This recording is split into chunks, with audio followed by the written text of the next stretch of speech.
Social media చూస్తున్న మిత్రులందరికీ నమస్కారం. ఈరోజు మనం చర్చించబోయేటటువంటి అంశం వీలునామా అనేది ఎన్నిసార్లు రాయొచ్చు, అసలు వీలునామా రాసేటప్పుడు ఏ రకమైనటువంటి జాగ్రత్త వహించాలి, ఈ వీలునామాలపైన ఎందుకు ఈ ఎపిసోడ్ చేయాల్సి వస్తుందంటే ఈ మధ్యకాలంలో అతి ఎక్కువగా ఈ ఆస్తి తగాదాలు అనేవి జరుగుతున్నాయి. అసలు వీలునామాలు ఎన్ని రకాలుగా రాయొచ్చు, ఒకవేళ వీలునామా రాస్తే దాని వ్యాలిడిటీ ఏంటి అనే దాని గురించి ఈరోజు మనం ఈ ఎపిసోడ్లో తెలుసుకోబోతున్నాం. దానికి ముందు మిత్రులందరూ కూడా దయచేసి మన ఈ సోషల్ మీడియాని సబ్స్క్రైబ్ చేయండి, షేర్ చేయండి. అదేవిధంగా బెల్ ఐకాన్ ప్రెస్ చేయడం ద్వారా మనం చేసేటటువంటి లీగల్ పరమైనటువంటి అంశాలన్నీ కూడా మీకు నోటిఫికేషన్ రూపంలో అందించబడతాయి. ఇక ఈరోజు అంశంలో కనుక మనం వెళ్ళినట్టయితే అసలు ఈ వీలునామా అనేది ఎన్నిసార్లు రాయొచ్చు, అసలు ఏ రకంగా ఏది వ్యాలిడిటీ అనేది ఒకసారి మనం సబ్జెక్ట్లోకి వెళ్ళేటప్పుడు అసలు వీలునామా రాయడానికి ఆ వ్యక్తికి ఉండేటటువంటి అధికారాలు ఏంటనే దాన్ని మనం ప్రశ్నించాల్సినటువంటి పరిస్థితి ఉంటుంది.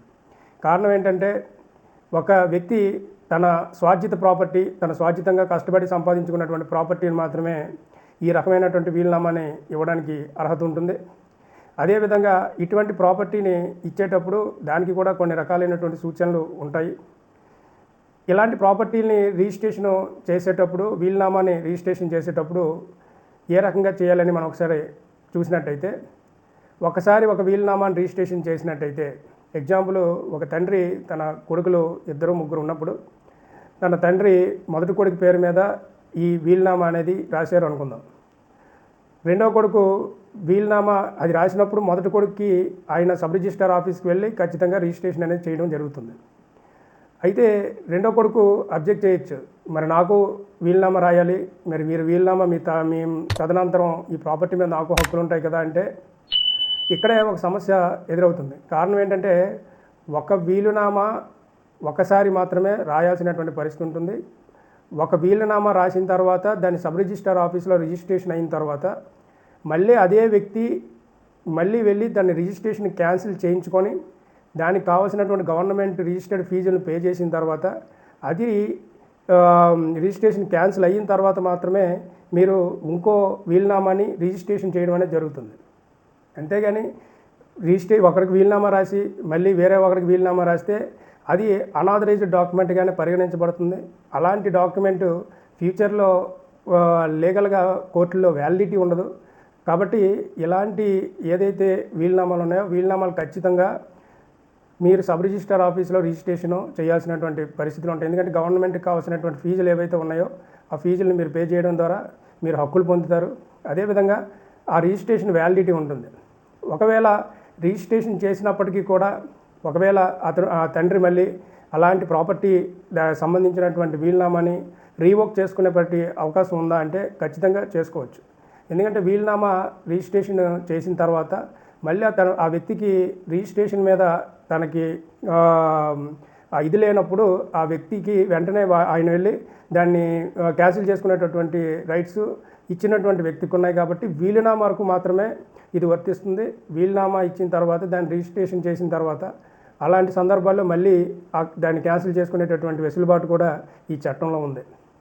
అయితే ఇక్కడ ఒకటి గుర్తుపెట్టుకోవాలి, మొదటి వీలునామా అనేది ఒక వ్యక్తికి ఇచ్చిన తర్వాత రెండో వ్యక్తి ఈ వీలునామా మనం ఆయనకి ఇచ్చారు కాబట్టి మరి నాకు వీలునామా అనేది ఉండదు కాబట్టి నాకు ఆస్తి మీద పంపకాలు కావాలి అని చెప్పి అడిగినప్పుడు ఈయనకి వీలునామా ఒకవేళ పొరపాటున కనుక రాసిచ్చినా ఆ రిజిస్ట్రేషన్ అయినటువంటి ప్రాపర్టీ సంబంధించినటువంటి వీలునామా ఉంటుంది కాబట్టి ఆ వీలునామాను మాత్రమే చెల్లుబాటులో తీసుకోవాల్సినటువంటి పరిస్థితి. ఇక్కడ గుర్తుపెట్టుకోవాల్సిన విషయం, ఒక వీలునామా రిజిస్ట్రేషన్ క్యాన్సిల్ అయిన తర్వాత మాత్రమే వేరొక వీలునామా రిజిస్ట్రేషన్ చేసుకునేటటువంటి పరిస్థితి ఉంటుంది.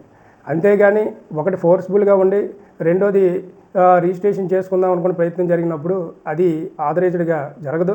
దానివల్ల అనవసరమైనటువంటి ఘర్షణ వాతావరణాలు ఏర్పడతాయని చెప్పి తెలియజేయడం జరుగుతుంది. మనం చూస్తే ఎన్నిసార్లు అయినా రాసుకోవచ్చు, ఎవరెవరికైనా రాయొచ్చు. కానీ రిజిస్ట్రేషన్ అయ్యి ఉన్నదాన్ని రిజిస్ట్రేషన్ క్యాన్సిల్ అయ్యి ఉండాలి.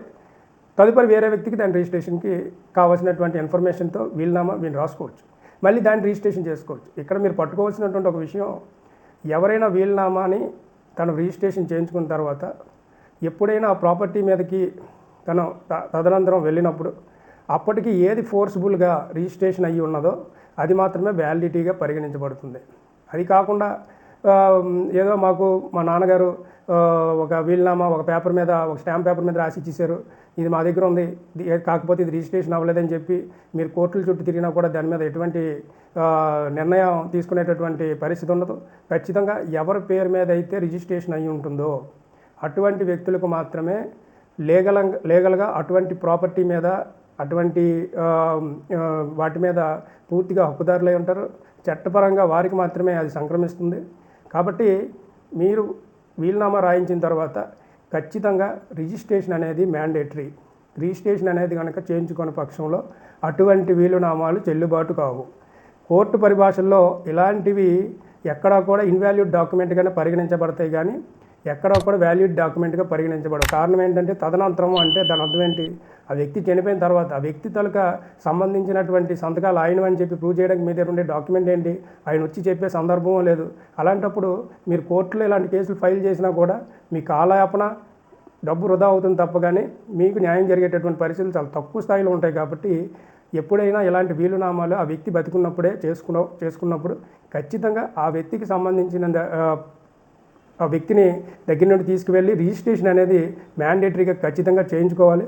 అలా చేయించుకున్నటువంటి డాక్యుమెంట్కి మాత్రమే వ్యాలిడిటీ ఉంటుందని చెప్పి తెలియజేస్తూ, ఈ రకమైనటువంటి స్వార్జిత ప్రాపర్టీలకు సంబంధించిన వాటిలో మాత్రమే ఈ వీలునామాలు సంక్రమిస్తాయని, ఒకవేళ యాన్సిస్టర్ ప్రాపర్టీస్ వారసత్వం సంబంధించిన ప్రాపర్టీలని ఒక వ్యక్తికే రాసేటటువంటి పరిస్థితుల్లో అవి లీగల్ వ్యాలిడిటీ ఉండవు. కాబట్టి అందరికి సంబంధించినటువంటి క్లాస్ 1 లీగల్ హెయిర్ దగ్గర నుండి మిగతా లీగల్ హెయిర్స్ అందరికీ కూడా దానికి సంబంధించినటువంటి లీగల్ పరమైనటువంటి వ్యాలిడిటీ ఉంటుంది. కాబట్టి అలాంటి వారి అందరికీ కూడా సంక్రమిస్తుంది. కాబట్టి అలాంటి వీలునామాలు కూడా ఇందులో చెల్లుబాటు కావని చెప్పి తెలియజేస్తూ, స్వార్జితంగా తనకు తాను కొనుక్కున్నటువంటి ప్రాపర్టీ ఎవరికైనా ఇచ్చేటటువంటి అవకాశం చట్టంలో ఉంది. కాబట్టి అలాంటి వ్యక్తులు అలాంటి రిజిస్ట్రేషన్ చేసేటప్పుడు ఖచ్చితంగా అలాంటి రిజిస్ట్రేషన్ని చేసిన తర్వాత వారి దగ్గర ఆ ప్రాపర్టీ ఉంచాలా వద్దా అనేది మీరు డిసైడ్ చేసిన తర్వాత మాత్రమే, ఒకవేళ దాన్ని మీకు నచ్చని పక్షంలో రద్దు చేసుకుని వేరే వారికి రిజిస్ట్రేషన్ చేసి ఇవ్వడం మాత్రమే ఉత్తమమైనది. ఇందులో రిజిస్ట్రేషన్ చేసినటువంటి డాక్యుమెంట్కి మాత్రమే కోర్టుల్లో వ్యాలిడిటీ ఉంటుంది. కాబట్టి ఇలాంటి విషయాల్లో త్వరితగతిన ఆలోచించుకొని కేసులు ఫైల్ చేసేటప్పుడు కూడా 1-10 సార్లు ఆలోచించుకొని కేసులు ఫైల్ చేయాలని చెప్పి తెలియజేస్తూ ఇంతటితో నమస్కారం.